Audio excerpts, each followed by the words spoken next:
So Mags, how do you even begin to explain a game like that?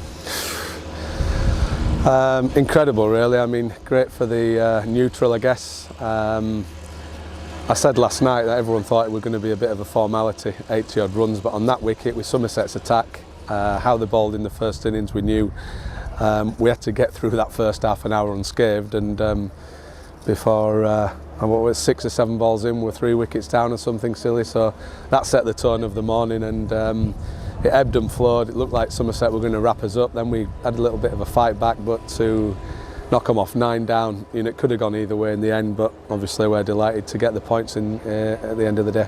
So with wickets falling this morning, how are the nerves holding up in the dressing room?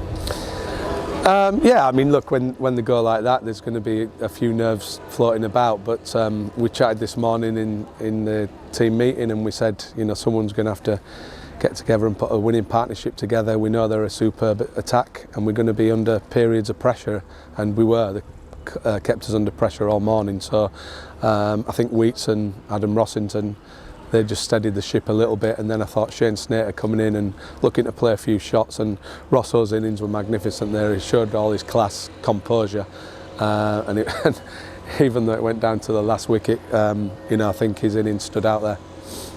These two sides have been involved in a fair few battles in recent years. For Essex to consistently come out on top speaks volumes for the character of this side. Yeah, and Somerset as well, they're a top team, you know. Many teams could have just thrown that in, but they didn't. They kept coming, they kept believing they can win, and in games against top teams it's very, very fine margins, and again 1 wicket, again as I say, it could have gone either way, but we managed to get over the line this time. We've had a knack over the last few years of winning the big moments, the big games. Didn't look like that half an hour ago, but fortunately we managed just to get over the line again. There were contributions throughout the side in this game. It always felt like a game for senior players to put their hands up, and we had that in the first innings with Steckety, both Cooks and Harmer, but also Snater and Rossington producing amazing performances. That must be pleasing to see. Yeah, I mean throughout the game, ball dominated the bat. I think that's obvious. Where we bowled on the first morning, we wanted to get more of a lead, but in the end that 70 odd run lead was crucial. But I think more pleasing with how we bowled in the second innings to keep them at the run rate we did, and then Snates to pick up the wickets and really wrap the tail up, because Somerset have had a knack of lower down the order, putting partnerships on.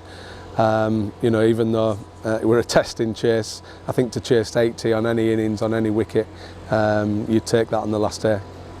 The team scored big runs at Chelmsford and have taken 20 wickets cheaply here. Do you think you found the perfect balance for this side? It's hard. I can tell you one thing, the wicket last week to this were polar opposite. I think the batsmen would want the Chelmsford wicket every game and the bowlers would want this one, so we probably need something a little bit in the middle. But look, that's why people love county cricket. It throws up different conditions, great entertainment. People who came to the ground today, people not county cricket a lot, and again you've seen a fantastic game, so hopefully there'll be more entertainment to come. So 29 points from the opening 2 matches with a trip to Warwickshire next up. On paper it looked like a tough start to the season. What's your assessment so far? Every game's tough in Division 1. I'm a big advocate of getting Division 1 cricket back, because the best teams play the best, and as I say, every game could go either way.